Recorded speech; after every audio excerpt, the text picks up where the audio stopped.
Hi, Mackenzie. How you doing today? I'm okay. Okay. So I'm going to have you take a couple deep breaths, okay? If you want a drink of water, you can do that before we start. It's really difficult to hear in this courtroom, so I'm going to have you just speak as loud as you can and keep your voice up as much as you can, okay? And that microphone does amplify slightly, so if you can speak closer to that, that'd be great, okay? Okay. So Mackenzie, how are you feeling today? Anxious a little bit, just being in the room, obviously. A little emotional, but I know I'll be okay. Okay. So a little bit nervous? Yes. If you need to stop at any point, just let us know, okay? Mackenzie, I'm going to direct your attention to May 14th of 2022. Do you remember that day and why? That was an awful day.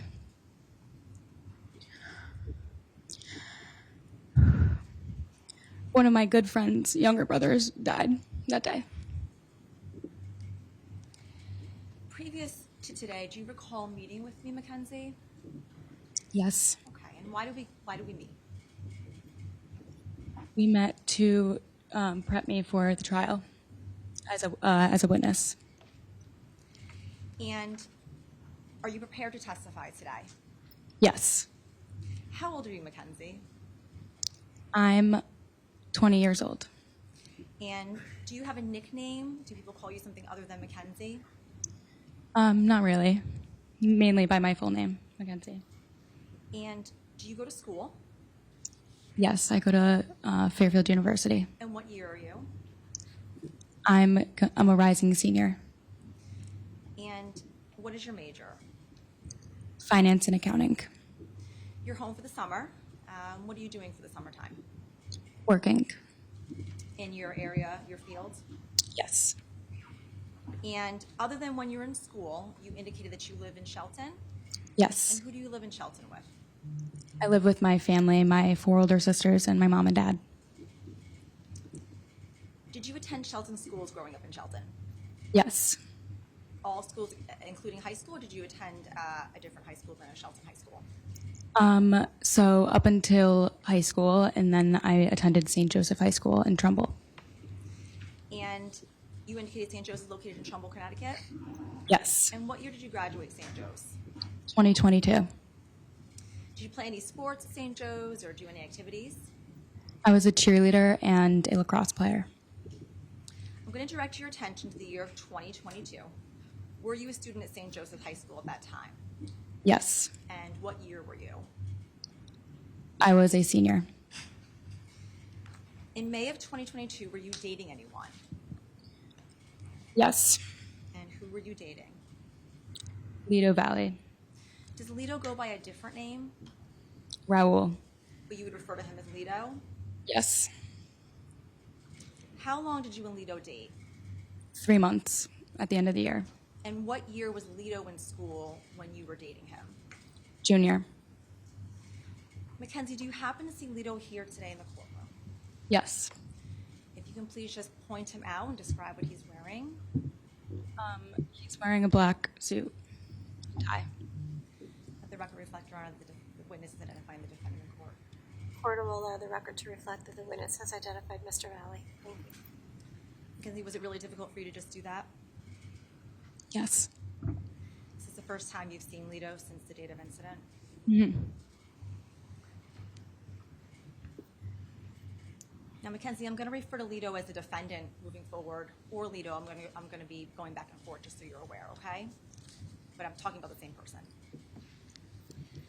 How did you and the defendant meet? We went to the same high school. I met him that year, my senior year. And were you in the same friend group as Lido? He was a grade below me, but mutual friends, I guess, yeah. And I'm going to direct your attention back to May of 2022. What occurred on May 13th of 2022? I had my senior prom. And did you attend the prom? Yes. And who did you go with? Lido. And after the prom, did you do anything with your friends?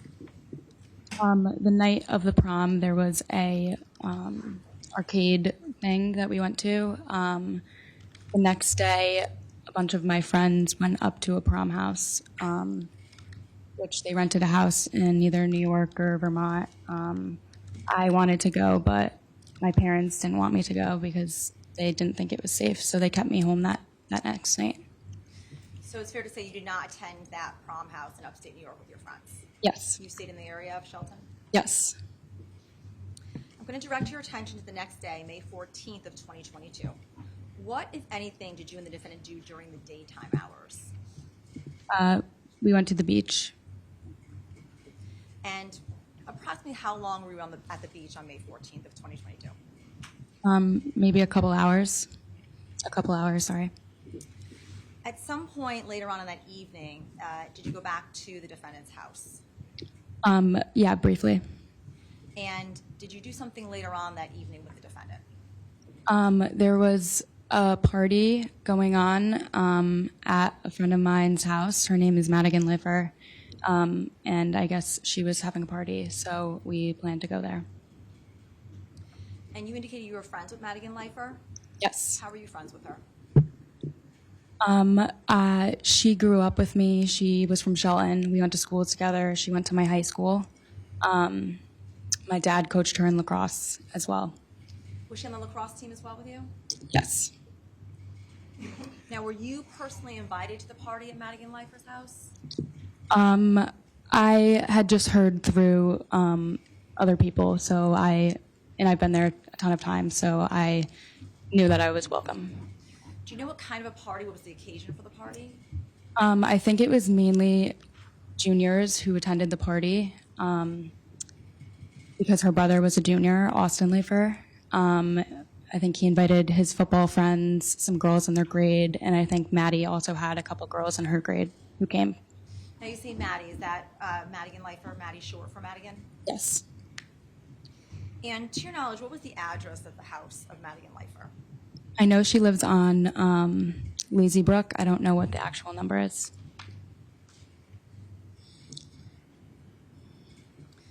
Now, prior to leaving to go to the party, do you recall what clothes the defendant put on before he left? I remember he was wearing an Ole Miss t-shirt. It was blue. Dark blue, light blue? Yeah, light blue. And how did you get to the party at Madigan Lifer's house? That night, Jack Snyder and Tyler De Silva picked us up and drove us to the party. And when you say Jack Snyder and Tyler De Silva, who came to pick you up? Who drove? Jack Snyder picked us up in his car and drove us. And to your knowledge, what type of a car did Jack Snyder drive? Or what type of what car did he pick you up in that night? I don't know the car type. It looked a little bit bigger. It wasn't like a tiny vehicle, but I'm not sure what type of car.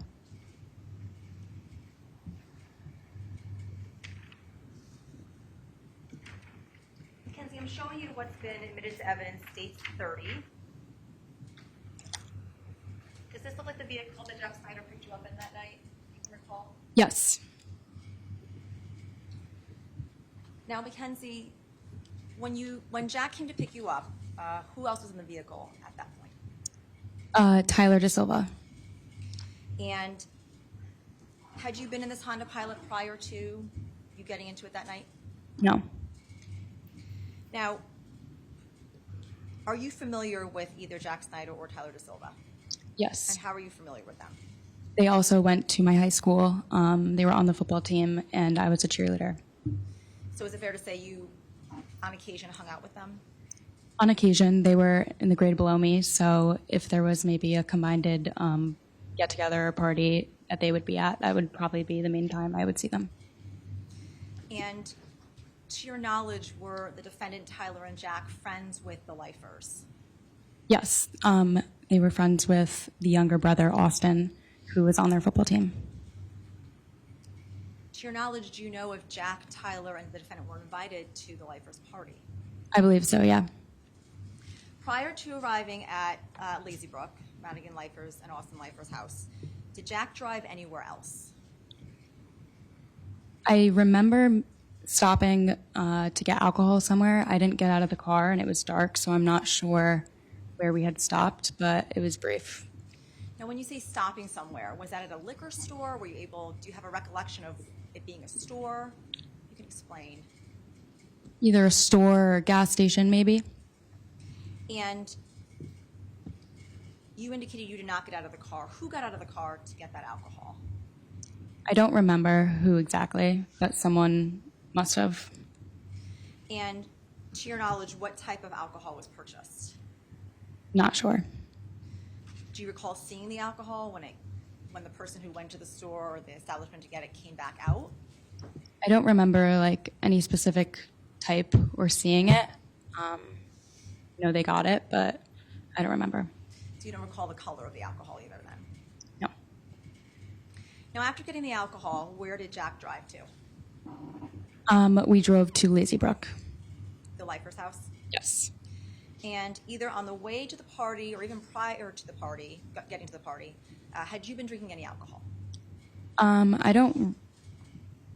might have had a sip or two in the car, but not really. So if you had a sip or two in the car, do you recall what you were drinking? No, maybe a seltzer or something around those lines. Do you recall seeing if anyone else in the vehicle was drinking? Either you, either the defendant, or Jack, or De Silva? No, I don't recall. And once you got to Lazy Brook, where did you go? How did you get into the house? How did you get into the party? We went through the basement door.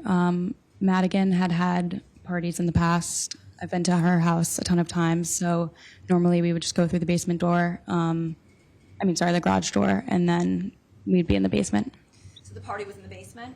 Yes. And when you got to the party, approximately how many people did you see down in the basement? I would say 40. That's a good number, I guess. 40, 50. Did you recognize most of the individuals down in the basement? Yes. Would you say most, if not all of them, were St. Joe students? Yes. And when you got there, who did you hang out with? So since there was a ton of underclassmen at the party, who I wasn't, super, super friendly with everybody. I just knew them, knew their faces. There was one girl that I was hanging out with majority of the party who was a senior. She was friends with Madigan. Do you recall her name? Sydney. And did you hang out with Lito at all? Throughout the party, I didn't see him at all, really. To your recollection, do you know who the defendant was hanging out with? I think majority of the party, he was with some of the football guys and some of his closer friends. And did you observe people drinking at the party? Yes. Do you recall what type of alcohol they were drinking? A mixture of probably vodka and beer, maybe. Do you recall anyone playing games at the party? I don't recall, no. Now, you indicated that you had, you indicated in the car ride you might have had a sip of some alcohol. At the party, did you drink anything? I had vodka at the party. I think someone had provided me with. I'm not sure who. And do you recall if was it a sip of vodka? Was it a cup of vodka? Was it vodka mixed with something else? And how many drinks would you say you had? I probably took a couple shots that night. Nothing crazy.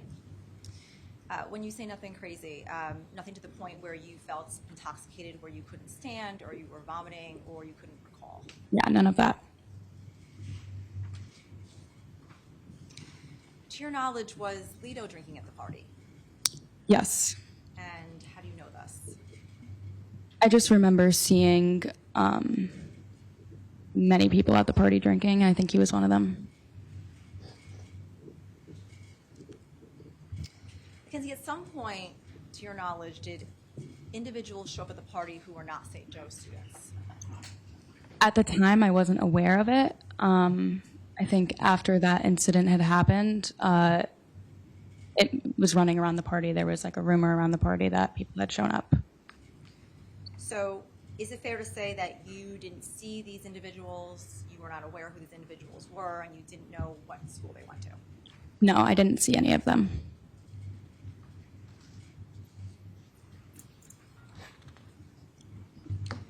Did you learn at some point that something happened between these individuals that came to the party that were either uninvited and who weren't from St. Joe's? When they had left, we had found out that someone had shown up because whoever was outside in the garage at that time, so I was in the basement, people were in the garage. They had come back in and kind of announced to the party that boys had shown up. And I think that maybe there was some type of connection between them. I wasn't sure what. So is it fair to say you stayed in the basement for the majority of the party? Yes. You never witnessed any fight that occurred between the defendant, Tyler DeSilva, or Jack Snyder with these individuals that came from a different high school? Yeah, I didn't see any of that. And at some point after you learned about this fight, did you observe the defendant and his friends? I remember when some of the boys had rolled back into the house. They just seemed kind of drunk.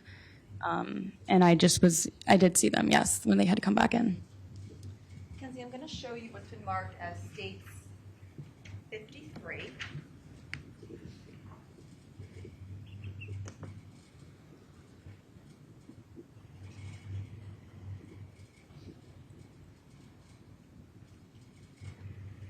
Do you recognize who is in States 53? I recognize both of those boys, yes. Okay, and the individual who's in the light blue Ole Miss shirt, wearing the helmet and the pillow, who is that? Lito. And the individual who's wearing the red hoodie, who appears to be holding up a cell phone, who is that? Jack Snyder. Do you have a clear recollection of seeing these two boys that night appearing as such? I remember them walking inside and looking like that, yes. Do you know when that photograph was taken? I believe this was after boys had shown up outside, because I think when they came back in, that's when word got around the party that people had shown up. So it's your understanding that this photograph was taken after the fight occurred? Yes. Do you recall the defendant putting on this helmet and this pillow at any point at the party? I don't remember. I think I just saw him wearing it. Did you wonder why he was wearing it? No, I thought maybe he was drunk. He just kind of looked stupid.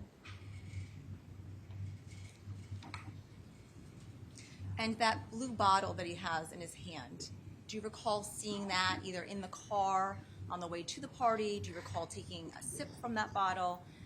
Do you recall seeing that bottle at all? Maybe through the picture, but I don't remember specifically that he was drinking that, no. Now, Mackenzie, did you stay at Madigan Leifer's house for the remainder of the night? We did not. And why not? Basically, I think the party might have been getting too big. And at one point, Madigan's parents, or at least her mom, came downstairs and started telling everybody to leave. So I guess the whole party started just moving towards the driveway. People were trying to figure out rides home. People were getting into random cars. So yeah. So at some point you left the Leifer's house. Yes. And when you left the Leifer's house, did you have a ride anywhere? Did you know where you were going to go? Yeah, I was under the impression that Jack Snyder was going to bring me home. So at some point, did you get into Jack Snyder's car again? Yes. And in addition to yourself, who else got into Jack Snyder's car? I don't recall everybody. I can definitely say I think Lito, Tyler DeSilva, Keenan, Frazic, Dimitri. There might have been a couple other people, and those people I don't recall. Now, you mentioned... I don't know when now's a good time. Okay, I'll ask this final question. You mentioned the names Keenan, Frazic, Demetrius, I don't know if you said Will. Will, yes, as Will. well. Are you familiar with those people? I knew they went to my school. They were a grade below me. I wasn't super close with them, but I knew them, yeah. But you have a direct recollection of them getting into the vehicle, Yes. Jack Snyder's vehicle? Yeah. When you got into the vehicle, do you recall where everyone was sitting? Tyler DeSilva was sitting in the passenger seat. Jack Snyder was driving. And then 4 of us were squeezed into the back seat, and there was maybe one person in the trunk. I just don't know which one was in the trunk. Do you recall sitting on the defendant's lap at any point? I think I was lapped up in the back, yeah. Thank you. That stipulates, Your Honor. All right, Attorney Messina, you may proceed. Thank you, Your Honor. Kenzie, welcome back. I believe we left off where you were talking about at the end of the party at the Lifer's house. At some point, you got into Jack Snyder's car along with some other people. And what was your intention? What was the, where did you think you were going? We were supposed to be going to, well, we did go to Trumbull High School. When you got into Jack's car, did you have, what's wrong? Did you indicate to him that you wanted to go home? Yes. At one point, I knew that he was driving me home. So when you got into the car, you indicated Will Sinjwell was in that vehicle? Yes. Who else was in that vehicle? Tyler DeSilva, Lido, Jack Snyder, Keenan, Dimitri, Will, and maybe somebody else who was trying to catch a ride to Trumbull High School. Was there about 7 of you in there, is it fair to say? Yes. And when you got into the vehicle, did Jack take you home at that point? No. And where did you go? A bunch of people from the party were meeting up at Trumbull High School, kind of relocating to hang out and maybe continue the party a little bit. Were you familiar with Trumbull High School? I've been there before. I guess we were just a bunch of people were going to park their cars there in the parking lot. And did Jack indeed go to Trumbull High School? Yes. When you arrived at Trumbull High School, where did Jack park? I don't recall. In the same parking lot as all the other cars that were headed over from Maddie's house. When you arrived there, did you indeed see other vehicles there? Yes. And do you remember interacting with anyone else, either from the party or otherwise? When we got there, I was a captain on the cheerleading team, and I saw the freshman girls. They were surrounding a car, so I went over there and I hung out with them. Were they at the Lifers party as well? No. So you went over and spoke to some of the freshman girls from the cheer team. Yes. Do you recall what the defendant and Jack Snyder and Tyler DeSilva were doing? No. Do you recall what Keenan or Demetrios or Will Sinjwell were doing? No. How long would you say you stayed at in the parking lot of Trumbull High School? Maybe 25 minutes. And do you recall, just going back, how long it took to get to Trumbull High School from the party at Lazy Brook? Probably around 10 minutes. And on the car ride to Trumbull High School, what was the vibe in the car, if you can recall? The vibe was light to me. Music was playing, I think. That's about it. Was any drinking going on in the car ride to Trumbull High School? Probably. Do you recall if you were drinking at all? No. Do you recall if the defendant was drinking? No. Do you recall if Jack or Tyler were drinking? I think they were drunk, but I don't recall if they continued drinking at that point. And how long would you say you stayed at Trumbull High School for? About 25 minutes maybe, or 30. And at some point, did you leave the parking lot at Trumbull High School? Yes. Who got back into withdrawn? And did you get back into Jack's vehicle? Yes. Who else got back into Jack's vehicle to leave Trumbull High School? The same kids as before. Should I go through them? Nope, that's okay. Now, when you got back into Jack's car, where were you sitting at that point? I was, I think, still sitting in the second row. Were you on Lito's lap? I don't recall. Do you recall who was sitting in the passenger seat? Tyler DeSilva. And the individual sitting next to you in the back row, do you recall who those individuals were?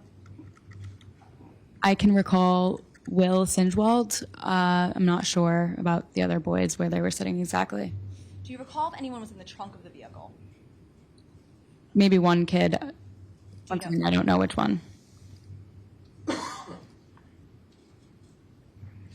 Now, you got back in the vehicle. At that point, where did you think you were going?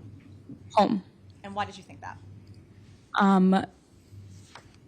If you live in Shelton, we were about to pass the reservoir, which was towards my house. Did you indicate to Jack that you wanted to go home at that point? Yes. Now, at some point, withdrawn. Did Jack take you home at that moment? No.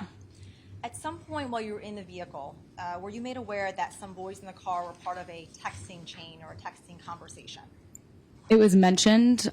I didn't know who was in it or what was going on in it. Were you part of that texting chain? No.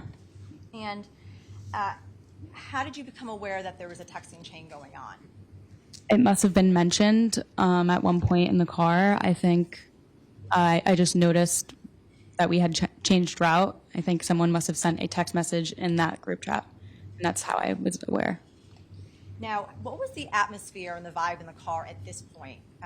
Once the texting chain had developed and you indicated that you were made aware of it, explain and describe what the vibe was in the car. I definitely could tell that the vibe had changed. I was close to being home, and then it seemed like in an instant the boys were set on going to Tyler Rich's house. Now, how did you become aware? Well, withdrawn. Are you familiar with Tyler Rich? Yes. And how do you know Tyler Rich? I was good friends with him growing up. He was in my friend group, and I've been to his house a ton of times. Did you attend schools with Tyler Rich? Yes. Other than high school? Yes. And you said you just indicated you've been to his house a ton of times? To a bunch of his parties and hangouts. Now, how did you become aware that you were going to Tyler Rich's house? I just remember being close to my home, and I remember then taking a left towards Isinglass rather than going straight back. So I knew that we had changed direction. So is it fair to say at some point you thought you were going home, you thought you were being dropped off at home? That did not occur because did you actually pass your street? No. But the car diverted to another direction. Yes, and the two boys in the front had made it known that they were now going to Tyler's house. Okay. So without obviously going into what they said, you became aware that that's where you were going. Yes. Do you recall hearing anything from Lito at that point regarding going to Tyler Rich's house or going to fight anyone, anything to that effect? I don't remember him saying anything, but I had objected multiple times to us going, and he didn't stand up for me or say anything in that regard. I didn't want to go to Tyler Rich's house. Why didn't you want to go to Tyler Rich's house, Mackenzie? Because I grew up in Shelton, and a bunch of people who I was friends with I knew would probably be at that party. So it seemed as if there was some type of confrontation going on between them, and I knew I didn't want to be a part of it. Do you recall the address of Tyler Rich's house offhand? Laurel Glen, I'm not sure what number. And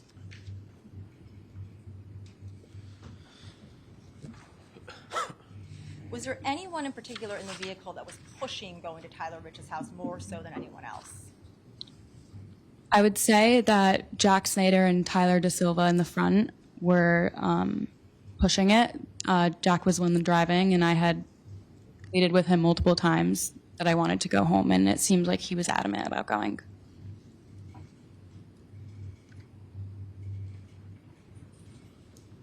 On the way to Tyler Rich's house, who, if anyone, did you have contact with on your phone? As soon as I was made aware that they were now headed to Tyler Rich's house, I had texted my sister, and I had asked her to pick me up from Tyler Rich's house. And why did you do that? I knew I didn't want to be at Tyler Rich's house. I didn't want to be anywhere near his house. A lot of the people there were my friends, so I didn't want to get involved. Based on the conversation you heard in the car, as well as just your overall gut feeling, did you know something something bad was going to happen in going to that house? I assumed it wasn't going to be friendly. I assumed it was going to be some type of confrontation. Now, at some point, did you arrive at Tyler Rich's house? Yes. Now, Mackenzie, if you can look, if I just may approach the witness, Your Honor.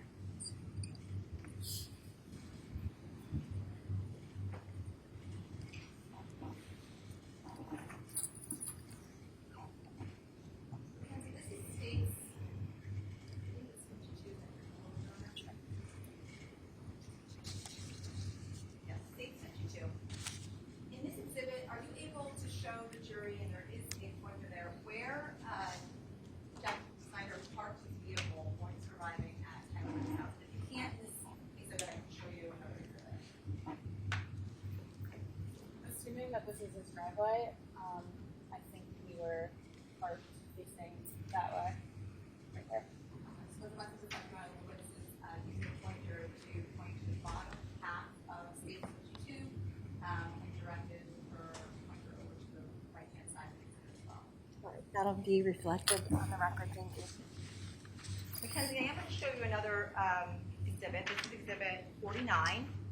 You can look on your screen there.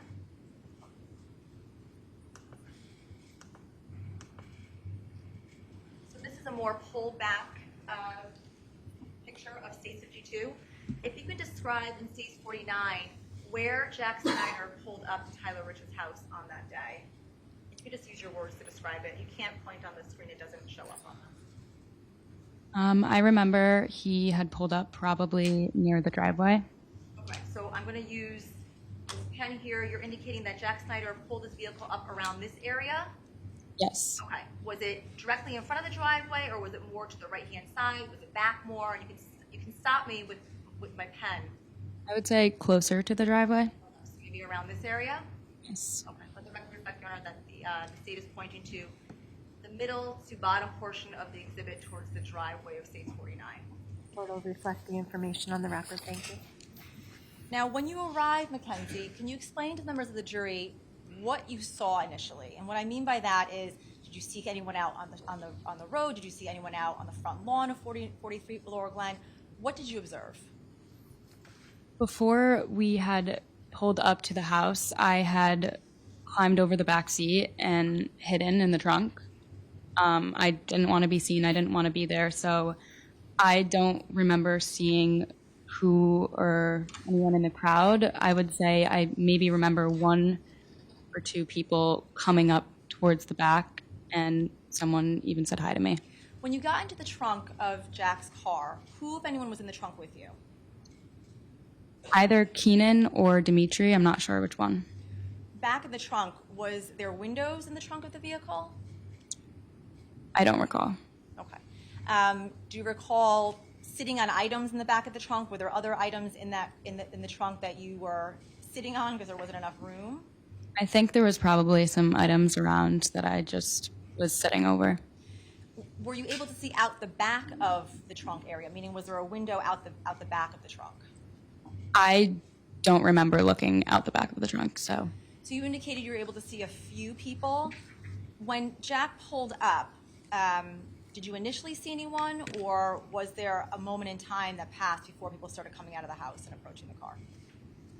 It seems like there had been a group that formed outside, maybe. The one or two people that I saw was because I think they came up to the back window in the second row and then looked back, and I was kind of in the trunk. Now, do you know if anyone from your vehicle alerted on the texting chat that you had arrived? I have no idea. Now, when you saw these one or two individuals that you just indicated come up to the car, did you recognize them? Yes. And who did you recognize them as? I remember, at the least, I remember Faison coming up to me. Did you have interaction with Faison? Yes, it seemed friendly. Okay. And were any windows rolled down in the Honda Pilot that you were in? The driver one and the one that Faison came in and said hi to me. The one that Faison came in to say hi to you, was that the one that Lito was sitting closest to, or either Keenan or Will that you indicated were sitting closer to? I'm not sure. When he came over to you, and without telling anyone what he said, were you able to hear him through the open window? When he acknowledged me, I heard him, yeah. And when he acknowledged you, did you respond back to him? Yeah. And what did you say? I think I just said hi back. How do you know Faison? I didn't know him too well, but he went to my schools, so I knew him through, middle school and maybe intermediate school. Do you know his last name? No.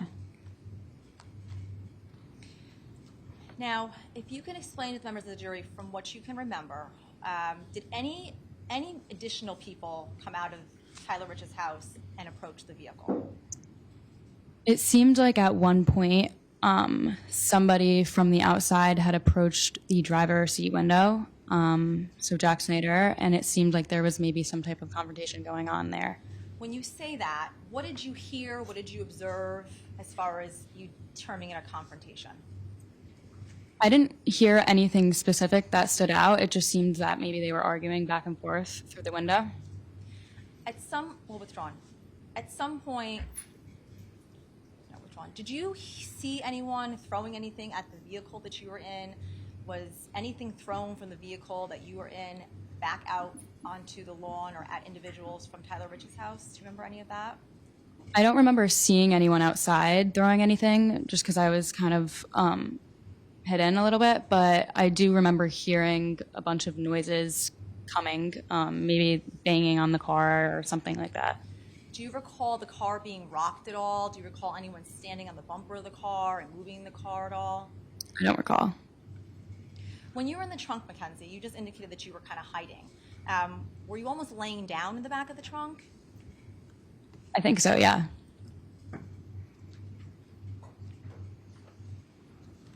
Did you hear Lito saying anything to anyone during that interaction at all? No. Do you recall how long that interaction occurred between the kids from Tyler Rich's house and the individuals in your vehicle? No more than a couple minutes.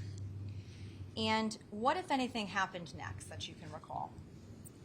I remember it seemed like things were being thrown at the car, so there was a little chaos there, and then we just immediately started driving down the street. Do you remember anyone telling Jack to drive off? No. Now, when you say went down the street, I'm going to direct your attention to states. May I first witness, Your Honor?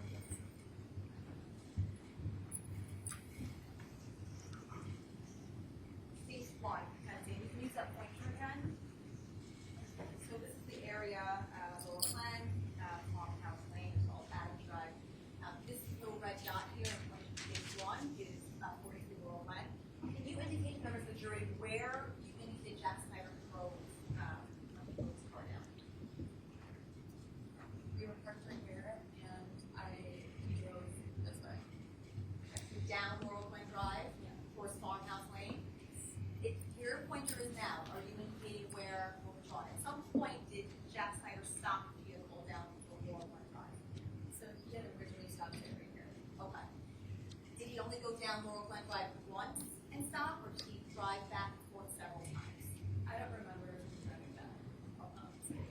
So it's your recollection that he drove down once and stopped on Laurel Glen? Yes. Your Honor, let the record reflect that the witness pointed to the area on Laurel Glen Drive, say three-fourths down the street on Laurel Glen, right before 36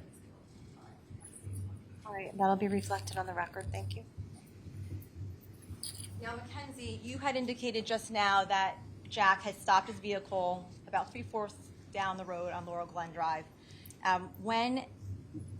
Why did he stop his vehicle? Do you recall saying something to him to make him stop his vehicle? To your knowledge, why did he stop his vehicle? I believe me, at least, wanted to get out of the vehicle. Okay. Did you tell him to stop his vehicle? I'm not sure. I must have said something yeah. Did you tell him you wanted to get out? What was your demeanor at that point? Were you crying? Were you yelling? Were you screaming? Explain to the members of the jury. I was very upset that we had gone there in the first place. I guess I was angry that we were there. Do you recall crying at all? No. Who were you angry with? Mainly, I was angry that Lito hadn't, stood up and said, let's not go there, because I was objecting a lot in the car. And then I was also angry with Jack Snyder and Tyler because they also knew that I didn't want to go. You just wanted to go home? Yes. Now, you indicated earlier to members of the jury you were in the trunk of the vehicle. At some point, did you get out of Jack Snyder's car? Yes. And how did you describe how you got out? Did you pop open the trunk? Did you jump over seats? How did you get out of the vehicle? When the car came to a stop, I crawled over the seat and I got out of the side door, and I immediately walked to the end of the road and sat on the curb. At some point, did other people also get out of the vehicle?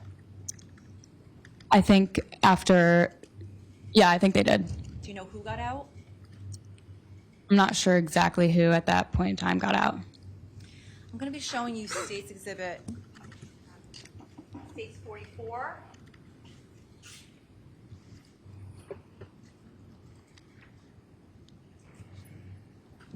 You can view this on the screen in front.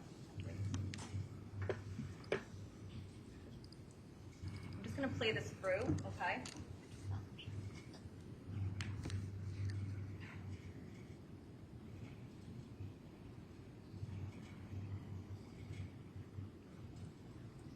Mackenzie, did you see yourself getting out of that vehicle?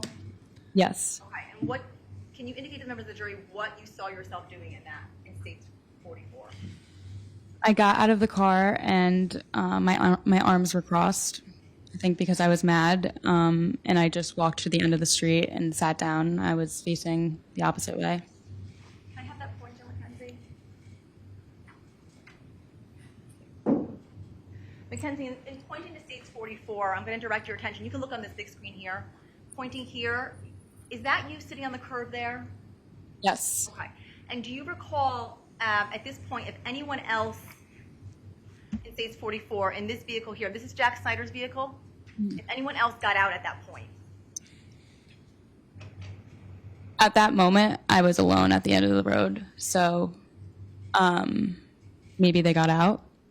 Now, from your recollection that night, you don't recall anyone else getting out because you just indicated you were sitting on the curb. What were you doing when you were sitting on the curb? Demonstrate to members of the jury what you were doing physically.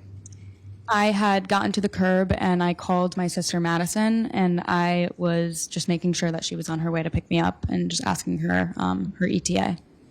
Were you looking around? Did you have your head in your hand? Your head in your hands? Were you over at all? Explain to members of the jury what you were doing.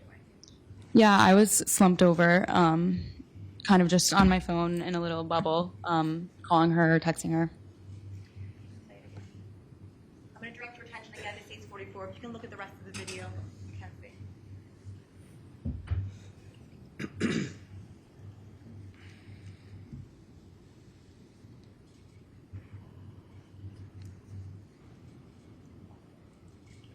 Mackenzie, pointing to State 44, you see these two individuals here? I don't know if you can see. So this individual here as well as this individual here, do you know who those two individuals are that just got out of the vehicle? Can you replay it one more time, please? Sure.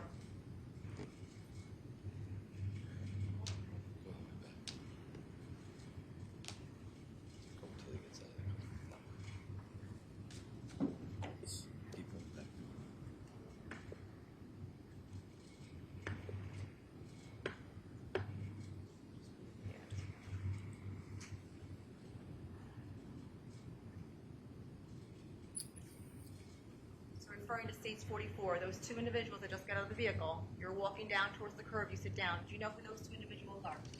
I believe the one coming out of the driver's seat is Tyler Da Silva, and the other one, maybe Lito. Now, Mackenzie, you see here in State 44 that you're sitting on the curb here, right? At some point, do you leave that curb area? Do you recall if you left that curb area and went to a different curb or a different area of the street? I don't recall. I remember being on a curb. Is it possible you left that curb area and went somewhere else? Objection, Your Honor, calls for I'll withdraw speculation. it. Now, Mackenzie, at some point when you were sitting in that curb area or a different curb area, did you see anyone from Shelton High School approach? I didn't see anyone come up and approach me. And when I say Shelton High School, I mean the individuals from 43 Laurel Glen from Tyler's party. Do you recall anyone approaching you or approaching that area? No, not me. I did recall maybe some noise coming from behind me. I hadn't looked over, and I was on my phone, so I don't remember who. So you had indicated earlier before we played State 44 that you were on your phone and you were contacting who again? My sister. And what were you saying to your sister at that point? I had already texted her before we even arrived to Tyler's house. As soon as the direction changed, I had texted her saying that I was going to need a ride from Tyler's house. So when I had called her, when I got out of the car, I was just making sure that she was on her way there. Now, Mackenzie, you saw yourself get out of Jack's vehicle. At some point, either simultaneously to when you were getting out of the vehicle or prior to, did you hear anything about a knife being talked about? I don't remember in the car. I don't think that was the case. I remember at one point, maybe when I was getting out and leaving the area, I heard someone say something about a knife. Do you know who that was? I'm not sure. And did it alarm you when you heard this information about a knife? I didn't really I overlooked it completely. I just didn't think anything of it. I didn't think anything would have happened with a knife. So you heard talk of a knife. You don't know if it was the defendant who said it or anyone else in the vehicle. Yes. Do you know how close you were to that conversation you heard about a knife? Do you know if it was when you were getting out of the vehicle? Do you know it was when you were standing by the vehicle? Do you have any recollection of when you heard it? I believe it was I think it was when I was walking away. I don't remember the conversation being had. I don't remember what they had been talking about.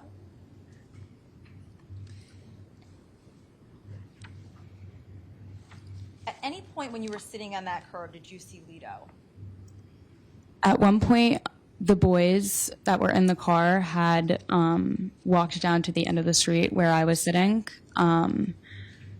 I had offered all of them rides home, and including Lido, I offered him a ride home. So I saw him at that moment. So when you say all the boys, Lido walked down there, Jack Snyder walked down there. Oh, well, withdrawn. Did Jack Snyder walk down there as well? I don't know. Okay. Tyler DeSilva walked down there. Keenan Frasick walked down there. Will Sinjwal walked down there. And Demetrios Arfanis walked down there. Yes. And what did you offer them? I told them that my sister would be there in a couple minutes, and anybody who wanted to leave could get into my car, and I would drive them home. And you told all of them that? Every single person that I just indicated? Yes, I told all of them. 3 of them accepted the offer. Will, Keenan, and Dimitri. They sat down on the curb with me, and then I also offered to the other 2 boys, and they were adamant about not coming with me. So they did not want to go with you and your sister and leave the area? Yes. When you say adamant, how were they acting? They seemed like they were getting hyped up a little bit. I felt like I was begging at one point for them to just not go back down there. My sister's going to be here in 2 minutes. Please come back with me. Why were you begging them?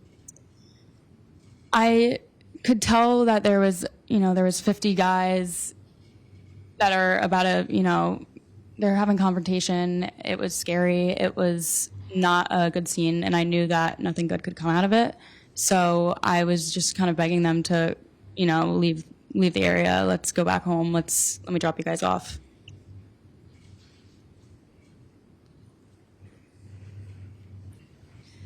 At some point, when you were sitting on the curb area, what was drawn? Did Will, Keenan, and Dimitri come and sit down with you and join you on the curb? Yes. When Tyler and Lido, as you indicated, denied or objected to going home with your sister, where do you recall them going? I just remember I offered them the ride multiple times, and they declined, and it seemed like they had just disappeared. They ran off. At some point, well, withdrawn. Was Jack's car still in the area at that point? It may have been. I don't remember exactly where, but definitely somewhere down the road. Do you have a recollection of Tyler and Lido getting back into Jack's car and going back towards Tyler Rich's house?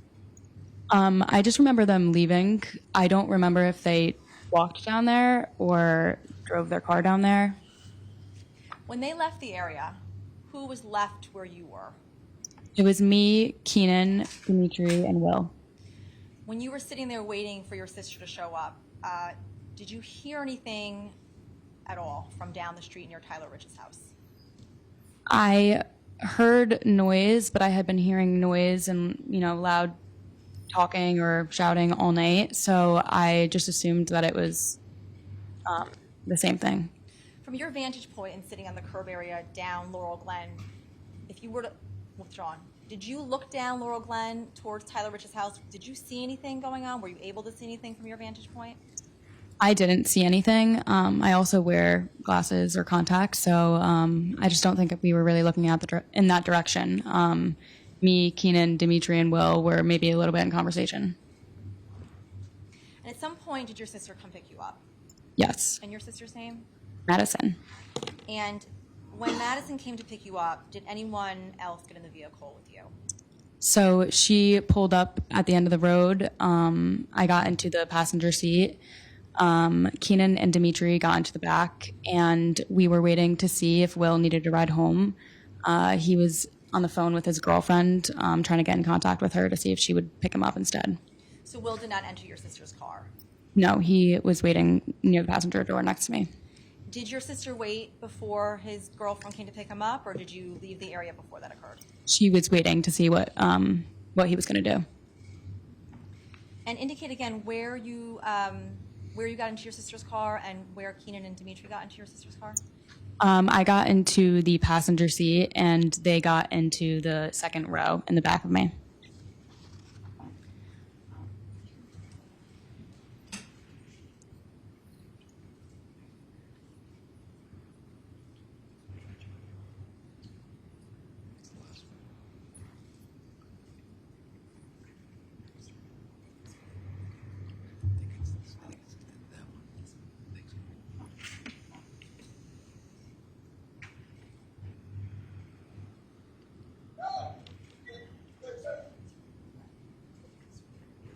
Mackenzie, I'm showing you Stage 44. This is a video taken. You can describe the members of the jury. Will indicate if you recognize your sister's car at all, and if you recognize or if you see Jack Snyder's car at all. I'm going to play it through once, okay?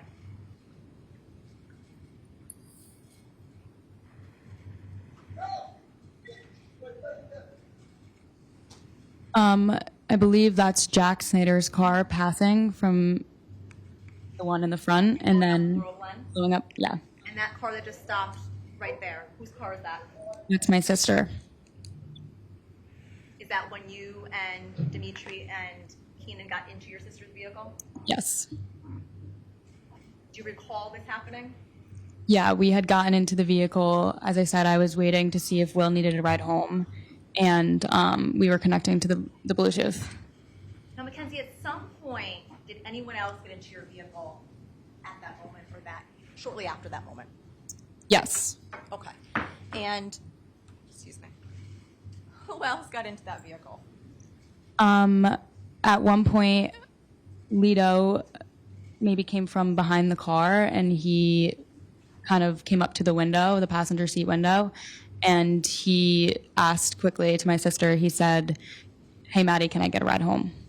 Was that before or after Jack's car drove off as you see it? I think after. Now, he came up to your passenger side window or Madison's passenger side window? To my window. And he asked your sister through your window if he can get a ride home? Yes. When you were withdrawn, how was the lighting at that point? Were you able to observe Lito? Did you observe any injuries on him? Did he look like he had just been in a fight? If you can explain. He quickly came up to the window, and I didn't observe anything. I didn't observe him looking like there was any marks or anything on him. And then he just quickly got into the back seat. When he got into the back seat, did he sit directly behind you? Yes. And at some point, did your sister Madison drive off from out of the area to take the individuals in her car home and also bring you home with her? Yes, we were facing away from Tyler's house, and we drove, continued to drive that way. So down Laurel Glen? Yes. Withdrawn. Well, down Laurel Glen towards Farmhouse, or did you turn around and go back towards Adams, towards Tyler Rich's house? We did not go back towards his house. We continued going, I guess, towards Farmhouse. Yeah. Now, on the car ride back to everyone's designated houses, explain or describe the atmosphere in the car.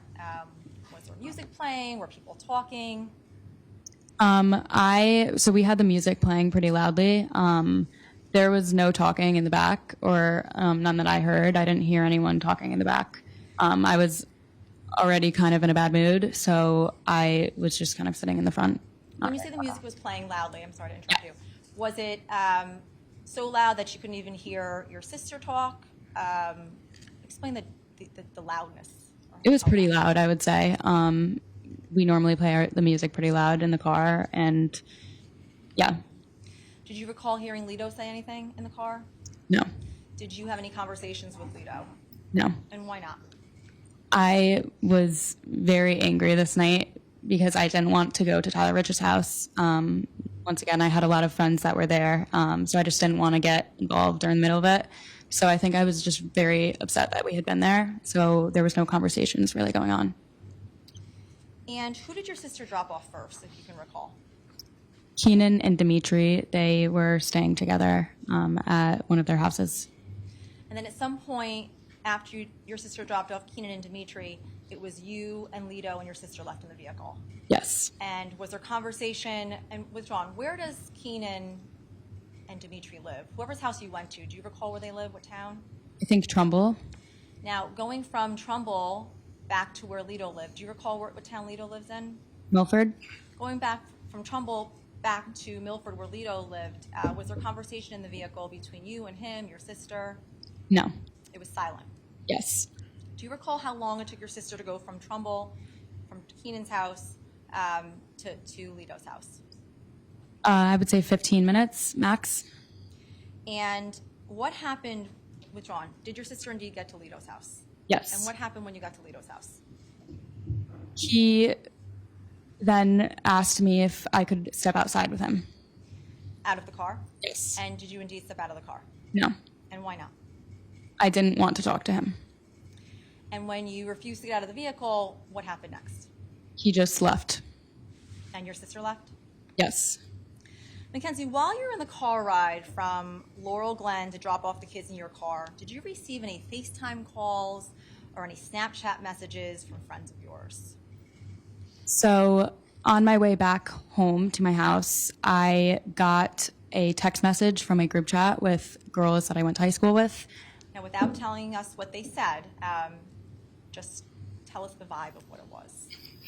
It seems like someone had heard that there was a fight. So there was maybe rumors going around. Someone said, there was talk about a stabbing, that someone had been stabbed. Were these friends of yours that were local, or were these friends of yours that were in upstate New York at the Prom house, as you indicated earlier in your testimony? They were at the Prom house. Prom house. So these were girls that were in upstate New York that had heard about what had happened at 43 Laurel Glen. Yes. And did you receive any other messages from anyone else? So initially, after that message, we had a little group FaceTime call, and I guess everybody was just confused. We didn't know what was going on.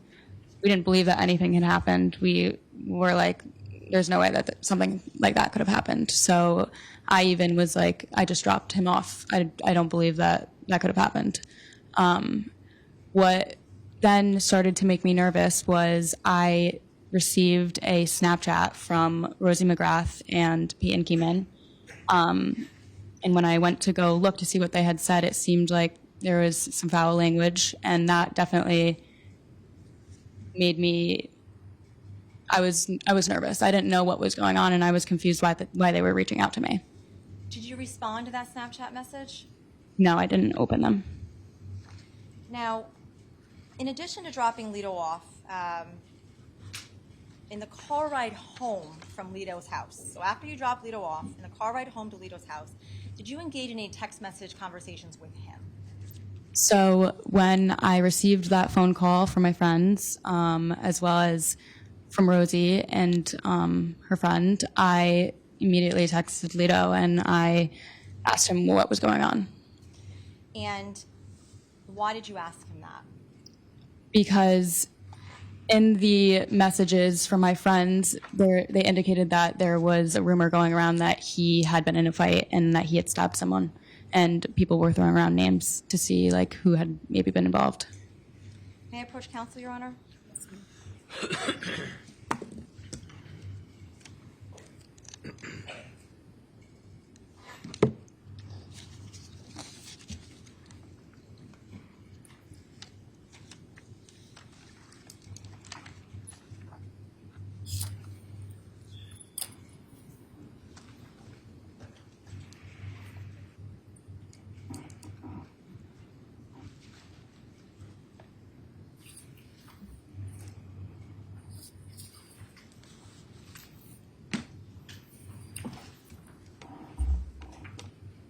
May I approach the witness, Your Honor? Oh, yes. May I approach the clerk, Your Honor? Sure. Thank you.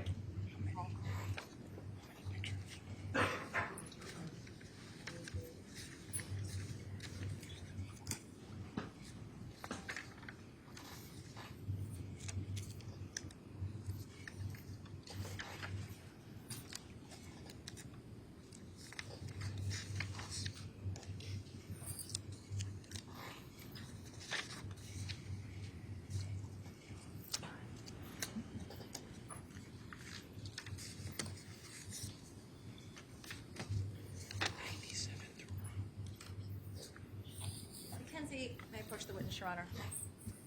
Mackenzie, I'm showing you what's been marked as states 97 and 101, right? So this is only this point. Right? You recognize that document, and there's several pages to that document, but do you recognize that? Yes. Okay, and what do you recognize that document to be? These were text messages between me and Lito. Now, do you know the defendant's number offhand as you sit here today? No. Okay, and at some point, did you have an opportunity when you started dating Lito to exchange phone numbers with him? Yes. And when you exchanged phone numbers with him, did you put a name, you got the phone number, did you put a name associated with that phone number? Yes. And what name did you associate his phone number with? Lito. And at times while you were when you were dating him, did you have opportunities to text message him, have phone conversations with him? And when you did you access this number under the name Lito in your phone? Yes. And these text messages you see here, when were those text messages produced? After I had dropped him off on the way home to my house. Now, in looking at states 97 through 101 in the text messages, is there a back and forth conversation between you and Lito at this time? Yes. I would ask to be marked as a full exhibit, Your Honor. No objection, Your Honor. Court will accept into evidence as states full exhibits 97 through 101.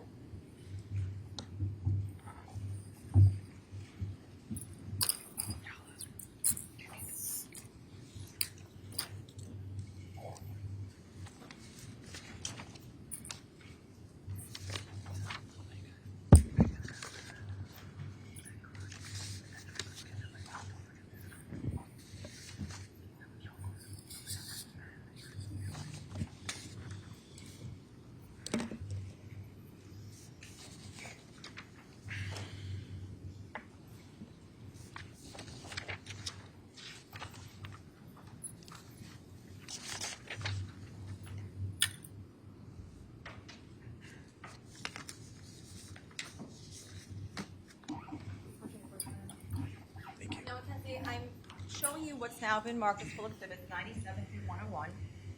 Well, actually, I'm showing you here what's been marked as exhibits 97 through 101. In looking at 97,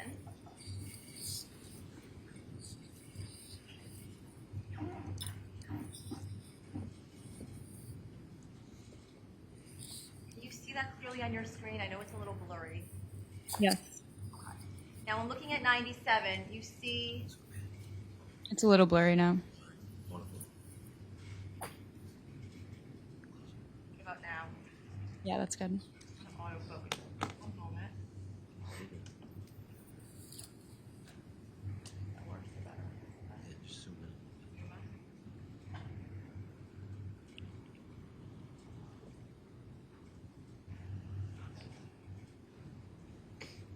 Okay, can you see that on there? Yes. Okay. Now, the blue writing that you see there, whose handwriting, or withdrawn, whose text messaging is the blue? That's mine. And the white that you see there in States 97, whose is that? Lito's. Okay. Now, Mackenzie, I'm going to ask that you read, I'm going to read your parts into the record and publish it, and you are going to read Lito's parts into the record, okay? Okay. So in States 97, you indicate, and you said you contacted Lito first? Yes. Okay. And you indicate, are you serious? I hate you. Someone just called me and said you stabbed someone. You just ruined everything, Lito. Literally ruined everything for me. Answer the phone. IDK, what to do? Everyone is texting me. What does IDK mean? I don't know. And if you can read Lito's parts, please. I didn't do anything. I wasn't there. Stop texting anyone. Stop answering. Now I'm going to show you States 98, which is a continuation of the text messaging. Can you see that clearly on your end? Yes. Okay. I'm going to read your parts. Lito, everyone knows who you are. Everyone knows you're my boyfriend. And what has Lito said? I know. Then you say, Lito, everyone's texting me. What does he say? Stop answering what happened. And you say, don't talk to me. And what does he say? Okay, stop answering anyone. And then you say, you Lito. And what does he say? How? I wasn't there. And then you say, if my parents find out. Showing you States 99. Can you see that clearly? Yeah. Stop saying that, you said. And then what do you say? Okay, stop texting, please, Kens.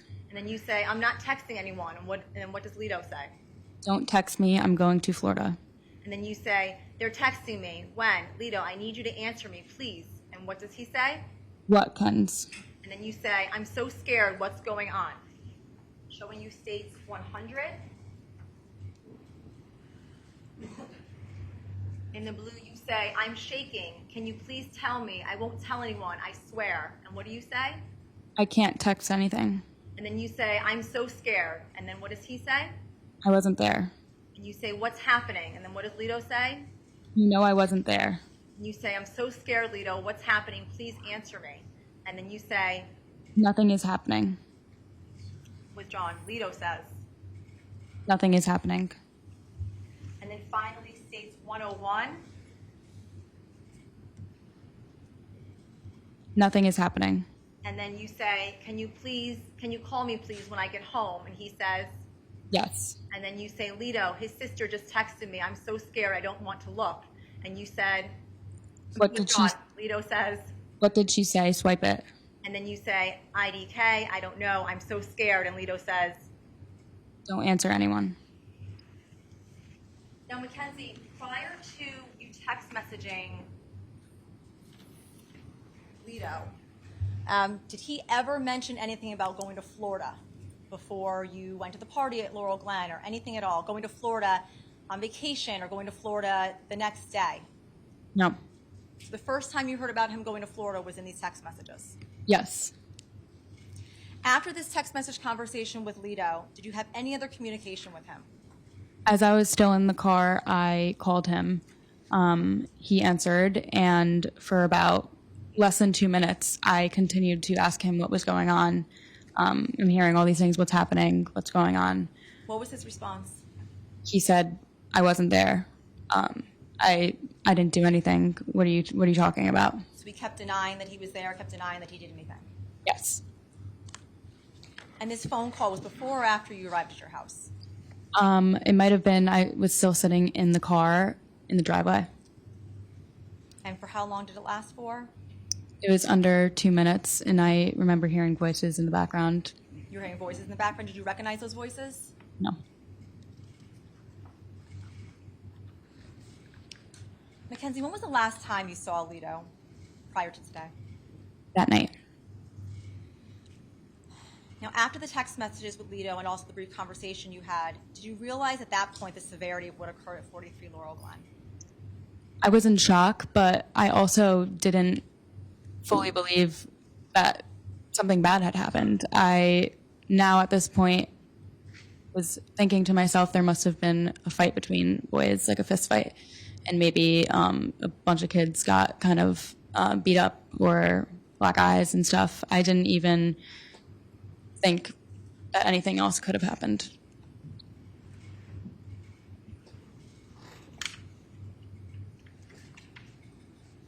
Mackenzie, I'm going to show you a photograph which has been marked as State 57. Mackenzie, do you recognize who this person is in this photograph? Yes. And who is that person? Jimmy McGrath. And are you familiar with Jimmy? I grew up with Jimmy. And at what point, Mackenzie, did you learn about what happened that night to Jimmy? When I had gotten home, I went to bed. I figured I'd wake up in the morning and it would have died down, or, if there was a fight, something would have died down. And I was woken up in the middle of the night. The police wanted to come question me. So I went downstairs to my kitchen table with my sister. And I remember my parents went to the door to open it up for the police, and I just remember my mom screaming. And then at this point, I was like, what's going on? Something seriously bad must have happened. Still, I didn't know the extent to what had happened. So they sat down. They just asked me about my day, like you're doing, about my night. And when they had left, my parents had told me that Jimmy had passed. And what was your reaction, Mackenzie? That was the worst news, the worst night of my life. I fell to the floor. My entire family fell to the floor. And it was just the worst news I've ever received. I just may have one moment, Your Honor.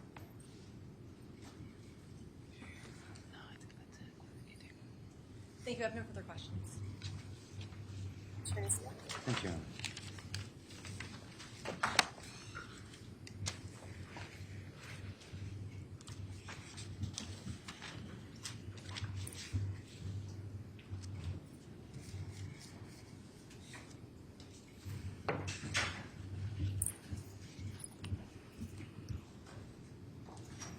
Good afternoon, Ms. Trafficanti. Good afternoon. We've never met before, correct? Yes. Sorry, when I ask a question, you just have to make sure you answer out loud so that the court reporter can catch it, okay? Okay. And we got to compete also with this fan up here that's going, all right? Okay.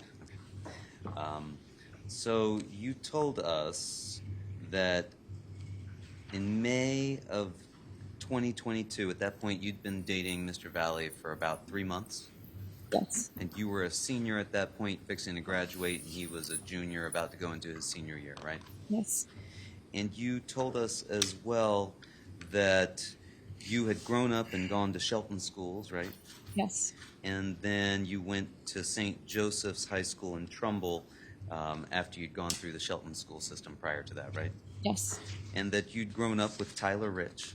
Yes. And I'm just going to go through a list of names and see if you know these folks, okay? Did you know a Jacob Villalobos? Yes. How did you know him? He was in all of my classes, middle school, intermediate school. We went to elementary school together. He was my good friend. Okay. Did you know a Michael Samperi? I believe he was maybe a grade or two below me. I knew of him. I've probably hung out with him a couple times in group settings. Okay. Did you know a Sal Perry? Yes. How did you know him? I also grew up with him. I've been to his house many times.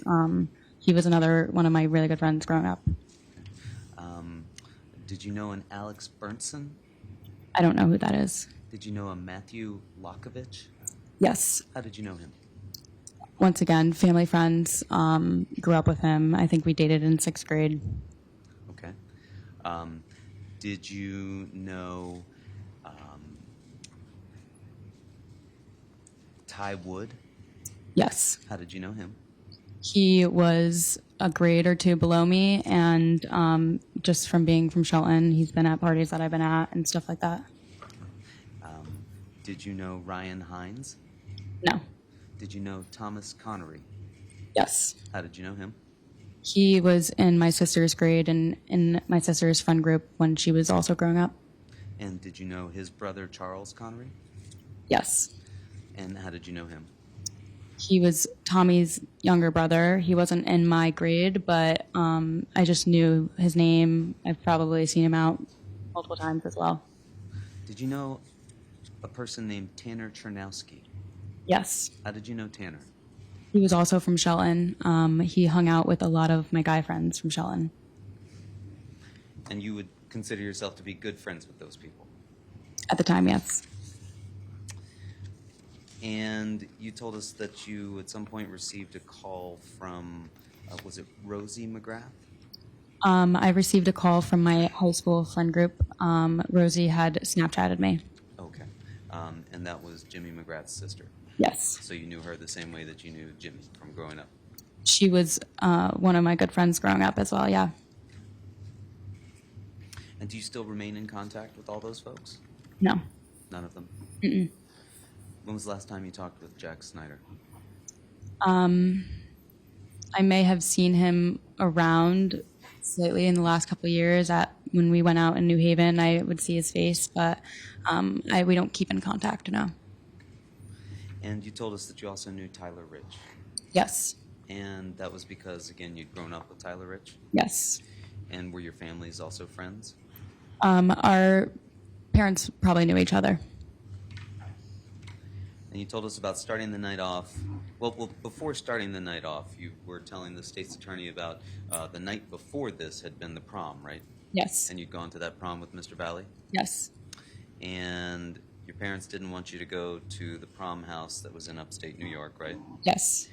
And so you spent the next day going to the beach with Mr. Valle, right? Yes. Where was that? Milford? And you went to the beach, you said, for a few hours, and then you went back to Mr. Valle's house, right? Yes. And following that, you got a ride from Jack Snyder and Tyler DeSilva over to 5 Lazy Brook. Yes. And that was Madigan Leifer's house, right? Yes. She's the older sister of Austin. Yeah. And you knew Madigan through lacrosse, right? Yes. Did you say that your father was a lacrosse coach for Madigan? He was a lacrosse coach for my entire grade, so a bunch of girls, including Rosie, was on the team. And this was a girls' lacrosse party, correct? The party was not a girls' lacrosse party, I don't believe. Did you see a lot of members of the girls' lacrosse team there? Some members who were juniors and a couple members who were seniors. Was Madigan a junior or a senior? A senior. Did you know an Emily Robinson? No. If I asked you this already, I apologize. Did you know Ryan Hines? No, I did not. But you did tell us that you knew Faison Teal, right? Yes. And you didn't see any sort of a fight at 5 Lazy Brook, right? I didn't know. But you saw that picture before of what you identified as Mr. Snyder and Mr. Valle, right? Yes. But you don't know when that picture was taken. Is that fair to say?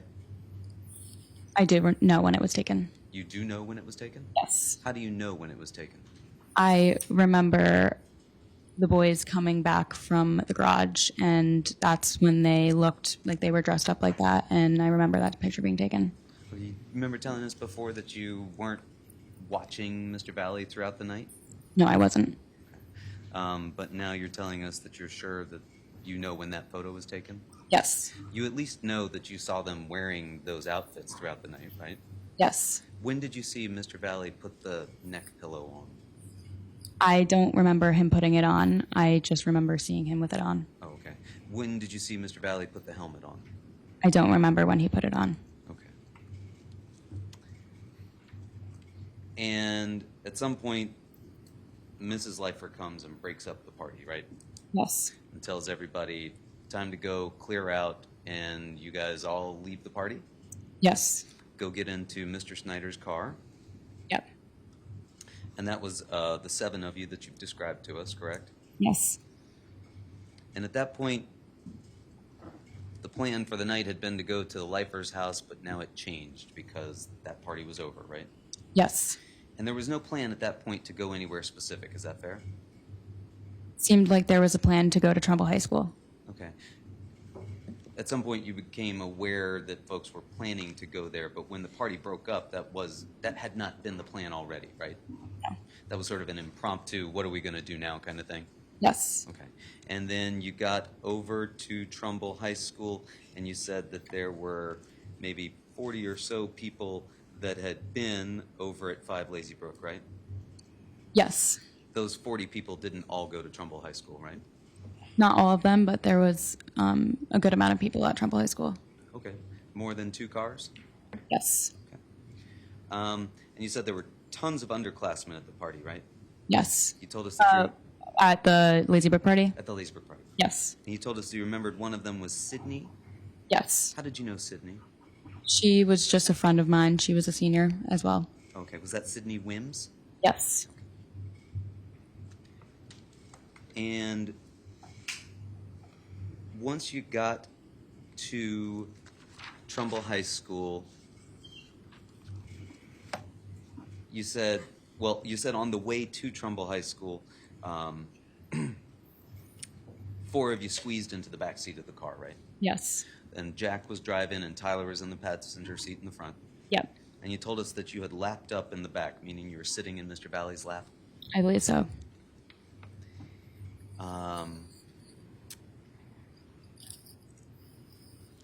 And then at some point, the decision was made to leave from Trumbull High School, right?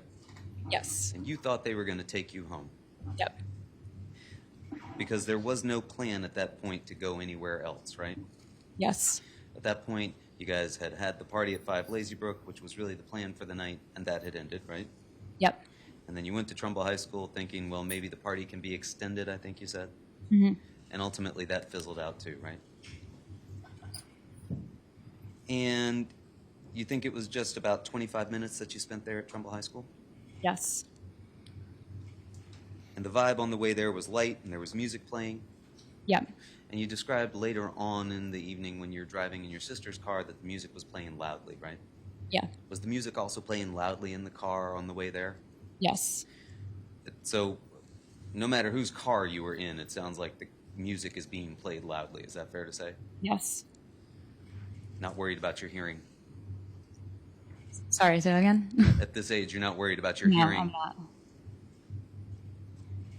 not. And then while you're sitting in the second row, after getting back into the car to leave Trumbull High School, it's the four of you squeezed in again, right? Yes. And you're sitting back in Raul's lap? Yep. And there's one person who's in the trunk area, right? And that's Demetrius? I wasn't sure who was in the trunk out of the boys. Okay. But somebody was back there? Yes. Wasn't really room for much more than one person back there, right? Yes. And then you realized as you passed by the reservoir that you were not going to your home. Is that fair to say? We were headed in the direction of the reservoir, and I guess before you pass it, you have an option to turn left into Isinglass. That's what you were expecting, was that you were going to turn there and that would keep you going in the direction towards your home? Driving by the reservoir would have taken me more towards my home. So when we turned, I realized we were not going back to my house. Gotcha. Because to that point, there had been no discussion of going anywhere else. Is that fair? Yes. And then you changed routes and you said that the vibe in the car had changed. Do you remember telling us that? Yes. And you said it seemed like the boys were set on going to Tyler Rich's house. Yes. Did you know at that point that you were going to Tyler Rich's house? They had made me aware, I guess. They had stated that they were headed over there. They knew that that was Tyler Rich's house? They must have known. They said, we're going to Tyler Rich's house? Yes.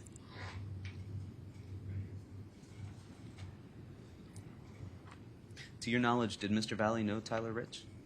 To my, To her knowledge, I'll allow it. to my knowledge, no. Mr. Valle did not go to Shelton schools and grow up with these same kids that you've described? No.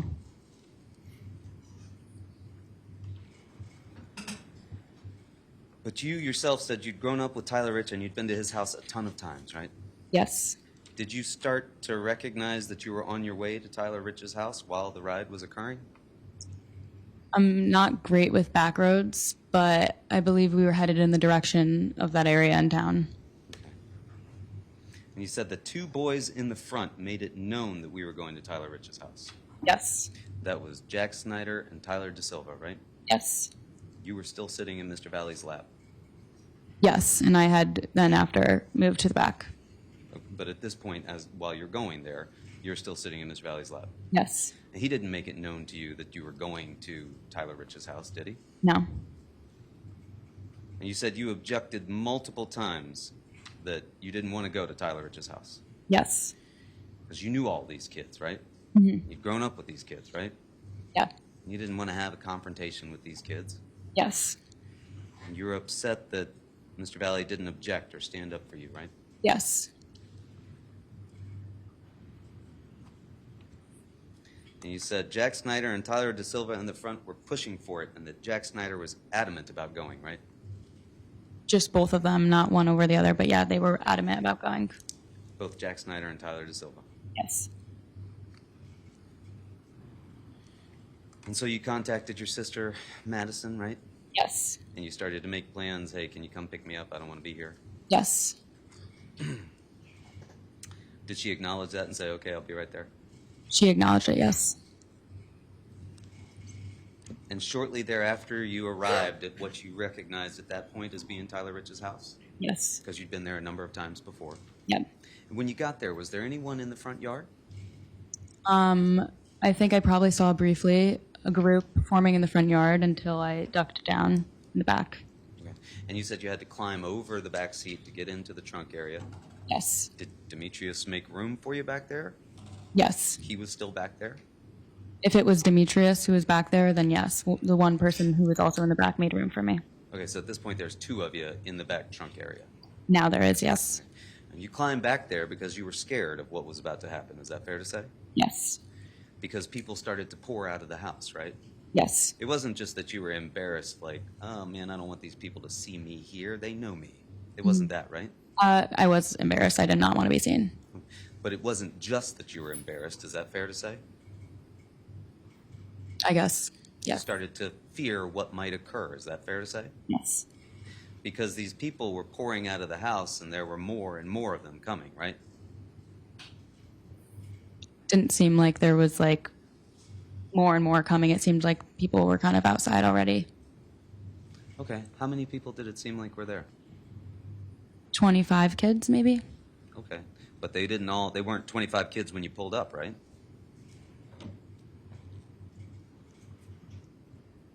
I'm not sure. I didn't have a good view from my back seat, so. Okay. And these 25 kids, they didn't just stay in the driveway, did they? They were crowding around the car. They surrounded the vehicle, right? Yes. Started pounding on the vehicle. There were noises. I don't know if it was pounding, if people were throwing things at the vehicle, but You couldn't see what was happening because you were ducked down in the back? yes. Ducked down with your head tucked so that you weren't looking at anything out the windows? I was in a position where if I wanted to, I could probably pop up. That's when I saw Faison and said hi to him. And when you said hi to him, did you think, okay, everything's going to be okay now? It seemed like a friendly encounter between the two of us. Did it stay a friendly encounter between the vehicle and the people outside it? I really noticed that near the front of the vehicle, there was some confrontation going on between whoever was on the outside of the window and Jack Snyder. So it didn't remain a peaceful encounter between the people inside the vehicle and the people outside the vehicle. Is that fair? Yes. And could you, when you would pop your head up, could you see people surrounding the car? Yes. Was Mr. Valle still seated in front of you now in the rear seat where he had been, where you'd previously been in his lap? I believe so. And was his window down? Yes. Was he screaming things out that window? I don't remember.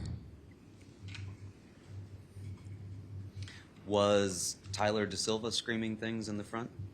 I think there was noise coming from some of the boys in the car who were in the first row and the second row. It was kind of combined noise from all of them. When people surrounded the vehicle, did you become more scared? Yes. Why? Because I couldn't see very well, but as the only girl in this entire environment, this is not a place that I wanted to be surrounded by a bunch of football boys who are big and scary. And could you see their faces? No. Did you feel the car rocking or shaking? At one point, I just maybe, whether it was rocking or things being thrown at the car, I definitely felt it felt chaotic. Did you want to get out of the car? Yes. Did you want to get out of the car right there where it was? I was planning on getting out of the car as soon as we drove away. You were planning on getting out of the car as soon as it was safe. Is that fair? Yes. It didn't seem safe to you to get out of the car right there where it was. Is that fair? Yes. And you said somebody approached Jack Snyder's window and there was some kind of a confrontation, right? Yes. Did you hear glass shatter at any point? I heard a lot of commotion. I couldn't identify exactly what the commotion was coming from. But you do remember banging on the car, right? Yes. And now you're laying down in the trunk, you told us, right? I was crouched down. I might have been on sitting crouched. I'm not exactly sure which way I was crouched, but I definitely was crouched. Because at this point, you're terrified about what's happening, right? I was scared, yes. Were you worried that someone was going to break a window out? I was worried if we hadn't gotten out of there soon enough, it was going to escalate, and I didn't want to be in the car when that happened. That it was going to escalate, and what would happen? Boys would start fighting in front of me. Were you worried you might be dragged out of the car? No.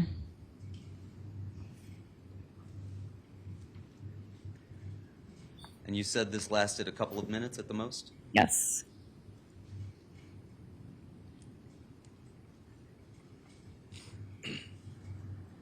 And you said there was a little chaos going on, right? Yes. It was more than a little chaos, wasn't it? It was loud. There was a lot of people, a lot of boys. It was definitely scary. You said these were all big football guys, right? Yes. And it was a little scary? I was scared at the moment, but I also didn't think that I was going to get hurt. I didn't think anyone was going to hurt me. Had you ever been as scared as that in your life? No. Sorry, I take that back. I wasn't like super scared just because I felt like I was safe in the backseat.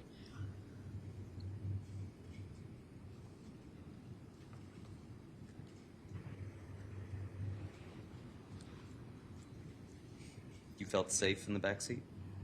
Yeah, for the time being, I wasn't interacting with anyone outside.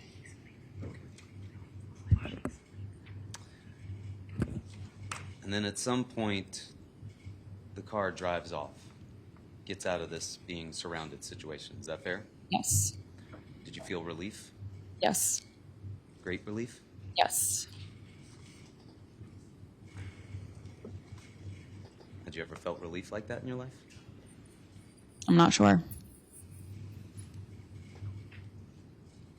And you don't remember the car driving up and down, back and forth on Laurel Glen Drive, right? No, I just remember immediately getting out and walking to the end of the road. And you don't remember people in the vehicle throwing things out the window, is that fair? Yes. And the car stops, and we saw that on Exhibit 44, right? Yes. And we saw you get out and walk down to the end of the street and sit on the curb.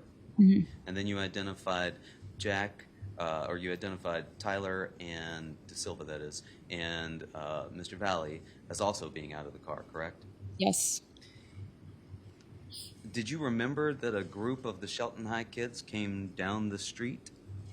I didn't remember anyone specifically. I didn't remember seeing anyone's faces. After you watched Exhibit 44, did that refresh your recollection of what occurred that night?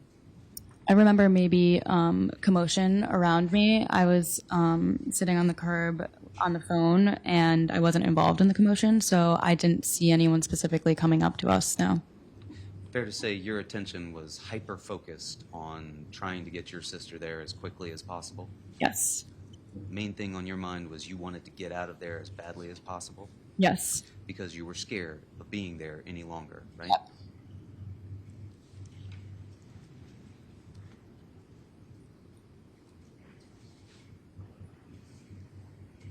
And you said you were very upset and angry, right? Yeah. And you told the state's attorney you don't recall crying?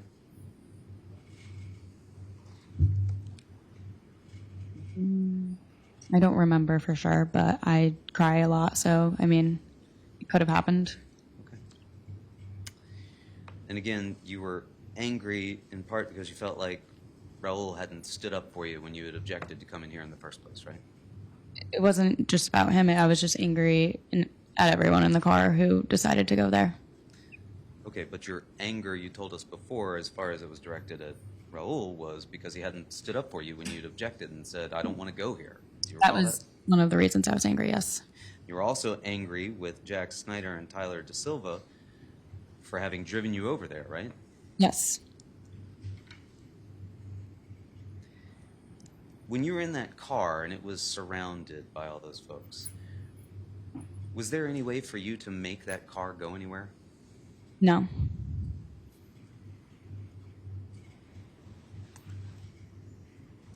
Did it seem safe for you to stay there where that car was? No. Did the folks on the outside of that car, did you feel like it was going to stop them, just the vehicle itself? Say that again? Sure. As they're attacking the car, did you think, we're safe, we're fine, these guys will stop? No, I wanted to get out of there. Did you see Tyler Rich at any point when the car was surrounded? I think I might have seen his face. If I saw a couple faces, it would probably be him and Faison. Did you have any interactions with Tyler Rich? No. And once that car stopped, you said you crawled over the seat, right? To get out of the trunk area, right? I'm sorry, you have to say yes. Yes, sorry. It's okay. And that's when we saw you walking down the street. Yes. Sat on the curb, called your sister Madison to make sure she was on her way. Yes. And then, again, you said you were slumped over in a little bubble, just texting your sister, right? Yes. Trying as much as possible to keep things together for yourself? What do you mean keep things together? To keep from panicking? I was trying to get out there as soon as possible. Okay, was some panic starting to set in? Did you feel panicked? Yes. Did you feel some anxiety? I was mainly just angry. Mainly just angry.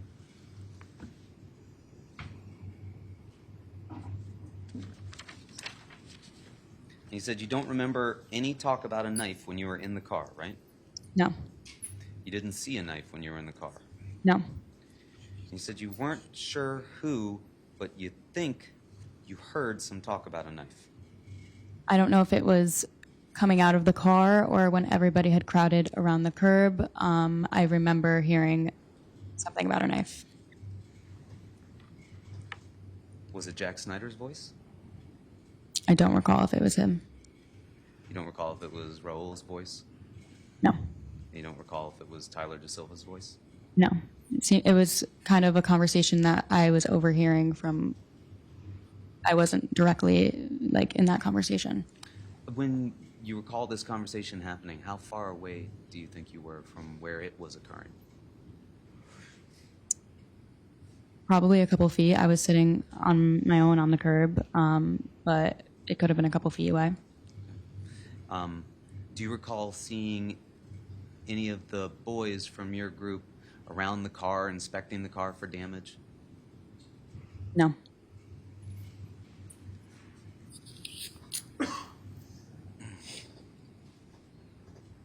And you said when you think you heard this talk about the knife, you overlooked it and didn't think anything of it? Yes.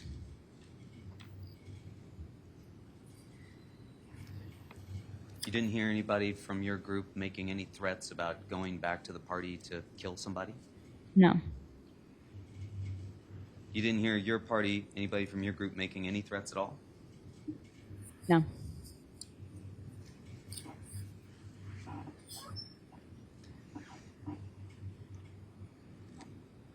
And you offered all of these boys a ride home, Yes. except for Jack Snyder, right? Yes. Because Jack Snyder was the one driving the car, right? Mm-hmm. And at some point, did you see Jack Snyder drive the vehicle off and it left your field of vision? I just from the video that I was shown, I saw that his car was driving. Maybe I don't remember his car driving off. So was there a time when you were on the curb with the other people that had gotten out of the car and Jack Snyder wasn't there because he had driven off?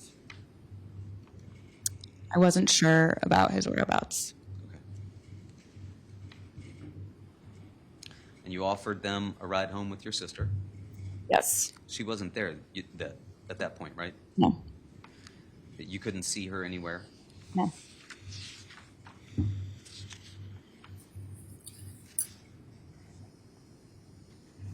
And you said that things were getting hyped up a little bit at that point. So the kids that agreed to get into the car and I would give them a ride home, they were just sitting on the curb with me. I would say only Tyler and Lito seemed like they were getting hyped up. When you say getting hyped up a little bit, what were they doing? They were just loud. I asked them multiple times, "Hey, let me give you guys a ride home. Let's go home." And they were refusing multiple times. They just seemed adrenaline. Okay. And where was Jack Snyder in the car at that point? I'm not sure. Maybe behind us. I'm not sure where he was. Could you see it anywhere? No.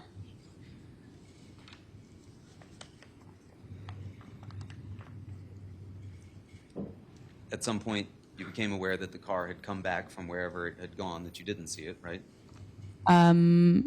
I honestly wasn't paying attention to his car. I don't know where his car was at that moment. Okay. Did you see Mr. Valle and Mr. De Silva get back into Jack Snyder's vehicle? I don't remember. I didn't know if they were on foot or if they had driven the car back. Okay. Yeah. So you didn't see them get back into the vehicle. Yeah, I don't remember seeing them. And you're still sitting on the curb at that point. Yes. And you said you could tell there were 50 guys and it was scary and nothing good was going to happen. Yes. And those 50 guys, as you've described them, that would be the Shelton kids, right? Yes. Because there were only 7 of you in that vehicle, correct? Yes.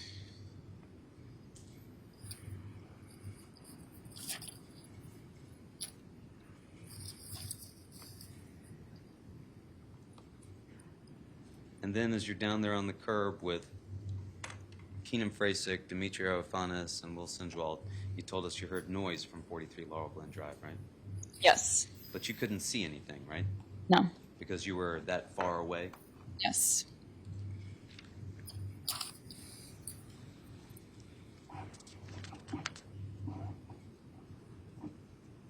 So you never saw a large crowd of people fighting in the yard of 43 Laurel Glen Drive? No.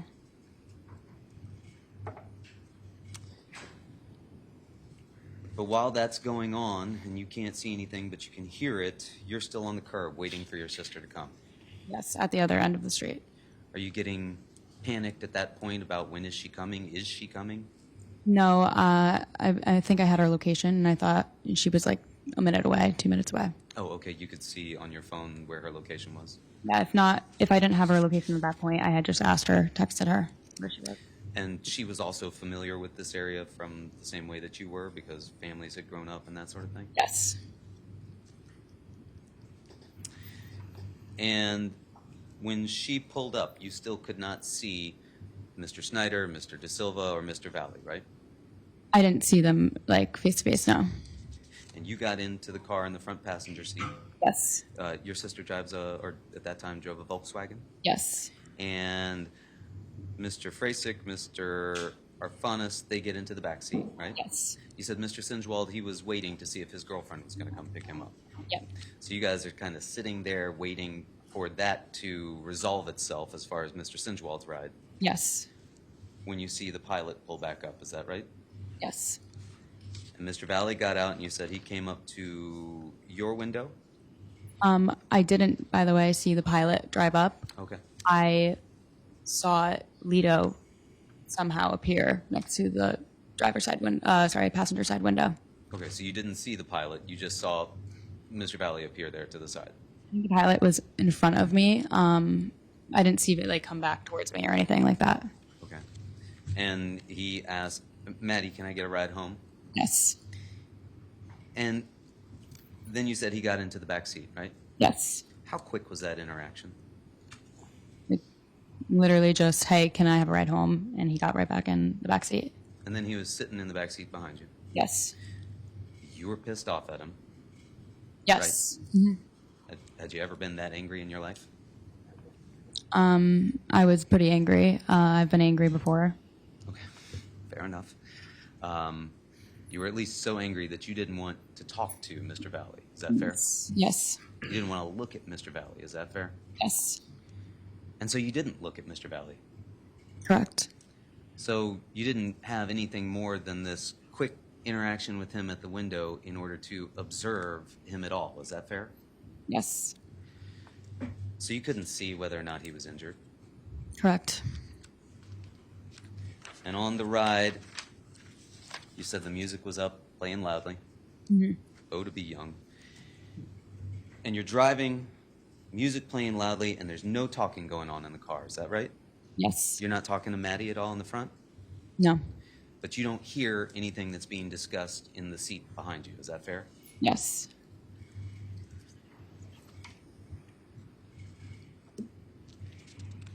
And then Maddie takes and drops off Keenan and Demetrius together in Trumbull. Yes. How long did that take to get there? 5 minutes. That was close. Yes. And then you went to take Mr. Valley home, right? Yes. 15 minutes max to get from Trumbull to Milford. No talking. No. You're still angry. Yes. You got there, dropped him off. You still didn't want to talk to him. Yes. You say he asked you to step out. You just ignored that and left, right? Correct. And then you said texts start up, rumors are going around, talk of a stabbing in a group FaceTime call, right? Correct. A lot of confusion. Yes. And then now as you're riding home to your house from Mr. Valley's, you started to text with Mr. Valley. Yes. And we saw those texts in exhibits 97 through 101, right? Yeah. And those are coming pretty fast and furious, right? Yes. You're texting one after another. He starts responding back, right? Yes. You were scared. Yes. You said something about if my parents find out. You were panicking at that point, right? Yes. And did it seem to you from the demeanor of those texts with Mr. Valley that he was panicking as well? Objection, Your Honor. How would he know? It's asking about how it appeared. Did it seem? I'll allow it. Overruled. You can answer. He was answering very weirdly. I didn't know what he was saying. It was not the way you normally talked with him, was it? No. And the answers didn't make any sense to you, did they?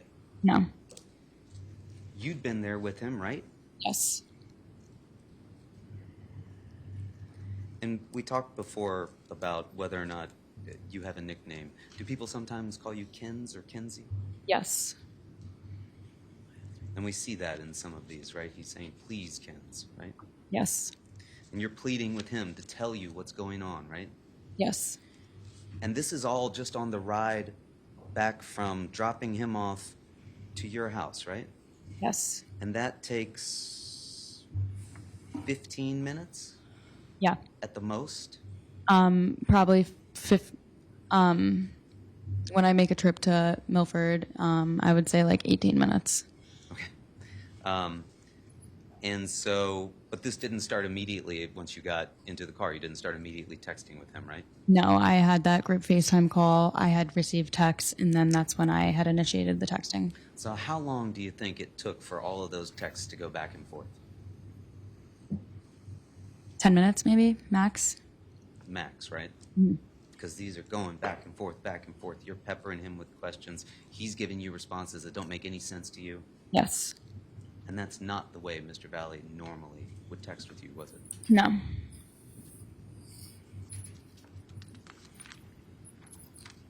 you said, so scared, what's going on? I won't tell anyone, I swear, right? Yes.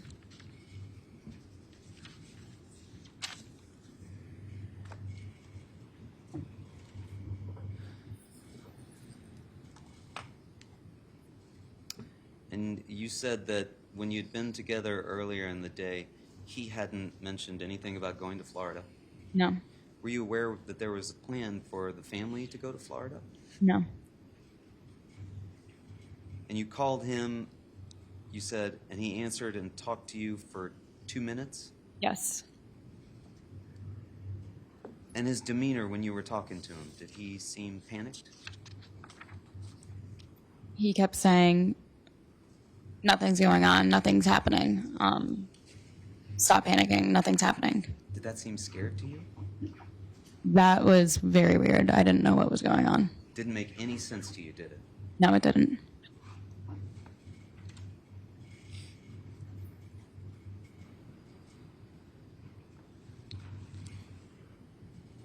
He was telling you, I wasn't there, right? Yes. That didn't make any sense to you, did it? No. You kept telling him that he was, right? Yes.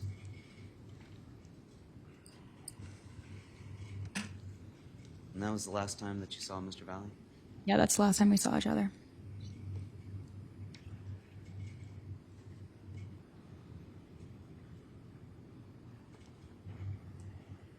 told us that was worst night of your life, right?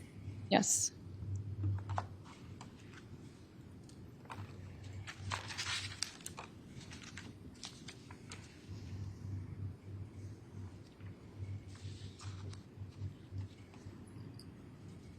Officers came to talk to you that early that same, or like early the next morning, Yes. before the sun was up.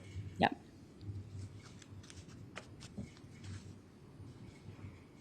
And you told them everything that you knew about it, right? Yep. Thank you. Any redirect? No redirect, Your Honor.